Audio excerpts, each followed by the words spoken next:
My question? Okay.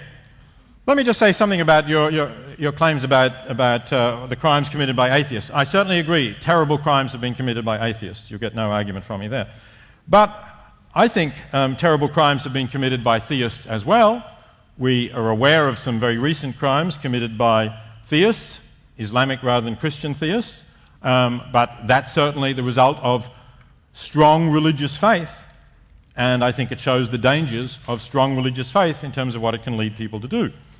If we're adding up the numbers, the Inquisition may not have been big numbers. I think there are larger numbers that Christians have been responsible for destroying and enslaving. If you look at, for example, the Christians who conquered Mexico and Peru and the brutalities that they carried out and the ways they...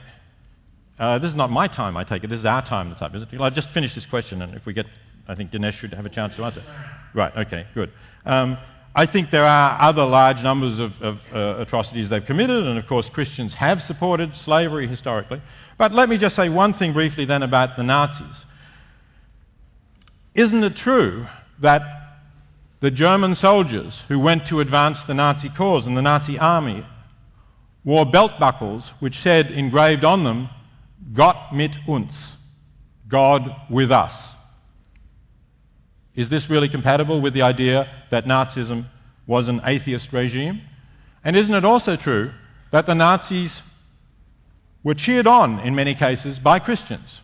My parents were living in Vienna in 1938 when the Nazis invaded, and they were Jewish. And they remember that the Archbishop of Austria, Cardinal Initzer, rang the church bells in celebration when the Nazis walked in. And when Hitler declared a referendum, of course not a free referendum, on the Anschluss, on the union of Austria and Germany, Cardinal Initzer said, vote yes. So I think Christians bear a heavy responsibility, whether or not Hitler personally was a Christian. Maybe he wasn't. Maybe he was some kind of vague atheist. But I don't actually think he was an atheist, and I certainly think that Christians played a prominent role in the atrocities the Nazis committed. Although it's also true that some Christians heroically defied the Nazis and paid for it with their lives, as did some atheists. Well, first of all, you says maybe, but Hitler, there's a book, Hitler's Table Talk, which is a rather extensive compilation of Hitler's actual views as compiled by his close advisors. It's very clear, emphatically, that he hated Christianity. And in a sense, what he was trying to do is replace, if you will, traditional Christian society with a new race utopia. The leading figures around Hitler, Himmler, Goebbels, and so on, were rabid atheists. Now, in the early 30s, Hitler wanted to win the support of the Catholic Church in Bavaria and the Lutheran churches in Germany, and so he invented a sort of Aryan Christ, a Christ, if you will, who would take his ultimate revenge on the Jews who killed him. But this was not successful. The churches repudiated him, and then it's well documented in a whole series of books by Evans and others that Hitler, once he came to power, set himself the clear goal of destroying the churches in Germany. So if you're saying, was the church a collaborator of Hitler? In general, no. As you point out, many Christians were strongly opposed to him, and the Nazi ideology itself was secular and racial. Wow. Well, this is a very dignified and respectful cross-examination period. You're not giving me much to do. I think people are...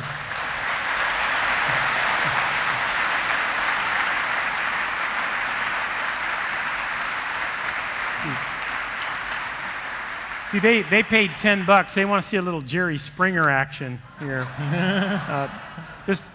Honestly, this is terrific. Thank you for giving us a real treat in that exchange.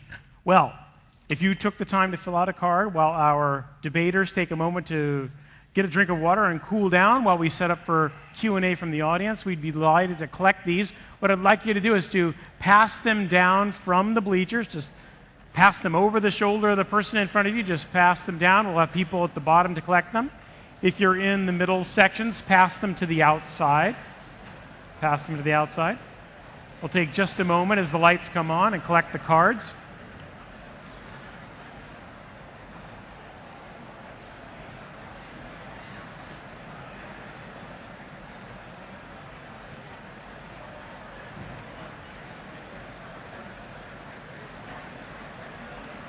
Pass the cards down and out.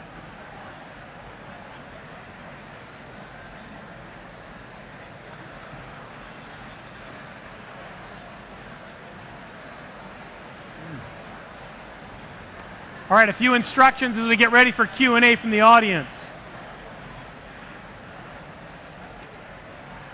Hey, Bill, did you have a question? Did he have a question? I want to give him first shot. Did you want to ask a question? Okay.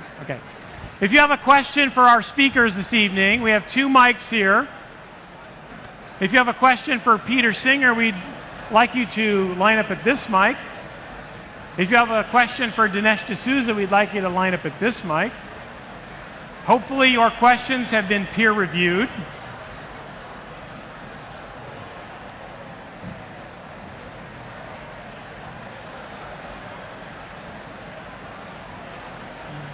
Pass in your card.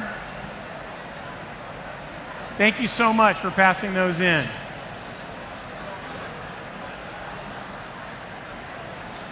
Everything okay?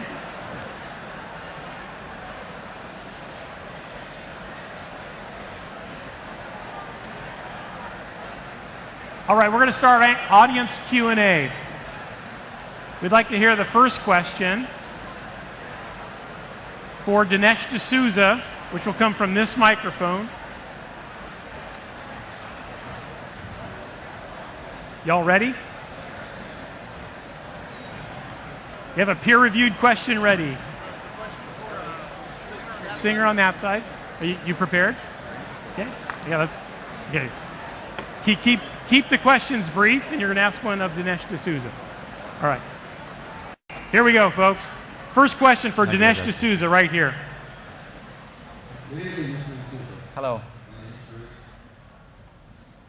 If you believe in the designer of the universe, then the designer must be more complex than the universe. Shouldn't the designer have either matter or energy to design the universe?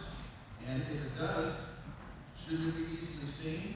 If so, why don't we see it? Or do you think it is simply invisible, or transcendent, or even of another dimension?